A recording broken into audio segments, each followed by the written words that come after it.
Hello everyone. स्वागत है सभी का तिवारी एग्रीकल्चर एकेडमी के ऑफिशियल यूट्यूब चैनल पर। और आज के इस एपिसोड में जो है 16th एपिसोड में बात करने वाले हैं अबाउट गोल्डन राइस के बारे में। ठीक है, गोल्डन राइस मतलब स्वर्णिम चावल कह सकते हैं।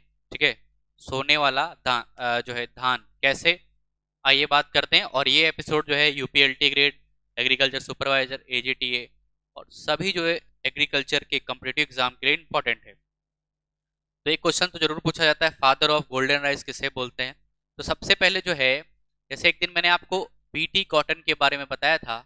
तो बीटी कॉटन क्या है, जेनेटिकली मॉडिफाइड एक क्रॉप है, जीएम क्रॉप जिसको बोलते हैं। तो उसी प्रकार से जो गोल्डन राइस भी है एक जेनेटिकली मॉडिफाइड राइस है।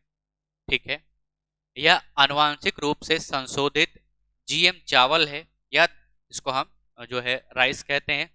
ठीक है, तो मतलब इसके आनुवांशिक स्तर पर इसमें हमने क्या किया, जो है संशोधन किया, मॉडिफिकेशन किया। किस लिए? विटामिन ए की मात्रा को बढ़ाने के लिए। क्या लिखा है? It having to carotene rich rice. अब जो कैरोटीन है, ये बीटा कैरोटीन जो है, ये बीटा कैरोटीन क्या करता है, विटामिन ए का प्रिकर्सर है। मतलब beta carotene he vitamin A का जो है संश्लेषण करेगा, यानी विटामिन ए का निर्माण बीटा कैरोटीन से होगा। तो जब हमने जो है धान जो है इसके जीन में हमने संशोधन किया, तो उसमें क्या कर दिया कि बीटा कैरोटीन की मात्रा को संशोधित करके बढ़ा दिया। अब बीटा कैरोटीन की मात्रा जो है, इससे इसके बीटा कैरोटीन से क्या होगा, विटामिन ए की मात्रा बढ़ गई, इसमें धान में। तो इसलिए क्या हो गया, विटामिन ए रिच राइस हो गया। अगर हम अल्टीमेटली बात करें तो यहाँ पर लिखा भी है कि बीटा कैरोटीन जो होता है आपका प्रिकर्सर होता है किसका, विटामिन ए। प्रिकर्सर का मतलब पूर्वगामी, मतलब जिससे निर्माण हो। तो विटामिन ए का निर्माण बीटा कैरोटीन से होगा। तो इसमें दो कैरोटीन या बीटा कैरोटीन, ठीक है, विटामिन ए का अग्रदूत या प्रिकर्सर समृद्ध चावल होता है। ठीक है, तो विटामिन, अगर आपसे पूछे कि कोई गोल्डन राइस क्या है, तो गोल्डन राइस क्या है, विटामिन ए रिच राइस है, जो कि एक जीएम क्रॉप है। ठीक है, क्या है, जीएम क्रॉप है।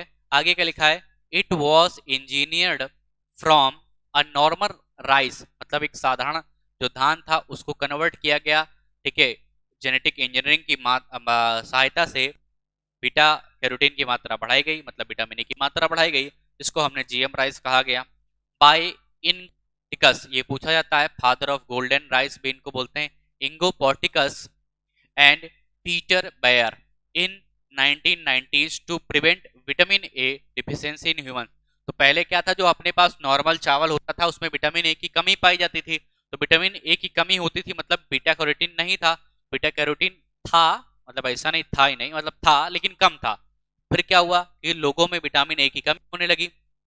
भाई लोग खाएंगे तो विटामिन ए है ही नहीं उसमें, कम है तो कमी होगी। तो उसको बढ़ाने के लिए, ठीक है, विटामिन ए की मात्रा को बढ़ाने के लिए जो है इस जीएम क्रॉप को, जीएम राइस को तैयार किया इनको पॉर्टिकस और पीटर बेयर ने 1990 में। तो मनुष्यों में विटामिन ए की कमी को रोकने के लिए 1990 के दशक में इनको पॉर्टिकस और पीटर बेयर द्वारा सामान्य चावल से इसे इंजीनियर किया गया, मतलब इसको तैयार किया गया। अगला क्या लिखा है, that's why Ingo Potrykus is known as father of golden rice. ठीक है, इसको कहते हैं, ये सुपर राइस जो है इसकी चर्चा हम नेक्स्ट क्लास में करेंगे, ये अगला टॉपिक है। यही कारण है कि इंगो पॉर्टिकस को गोल्डन राइस के पिता के रूप में जाना जाता है। अब सुपर राइस की चर्चा हम नेक्स्ट एपिसोड में करेंगे, वो आ गया है गलती से। ठीक है, तो इस प्रकार से आज के एपिसोड में हमने गोल्डन राइस के बारे में देखा। आशा करता हूँ कि ये एपिसोड आपको पसंद आ रहे होंगे। हर एक एपिसोड में एक कॉन्सेप्ट को हम क्लियर करते हैं, आपके जो कॉन्सेप्ट्स हैं उनको एक बूस्ट मिलता है। ठीक है, तो मिलते हैं आपसे नेक्स्ट एपिसोड में, तब तक के लिए थैंक यू, जय हिंद, धन्यवाद, राधे राधे।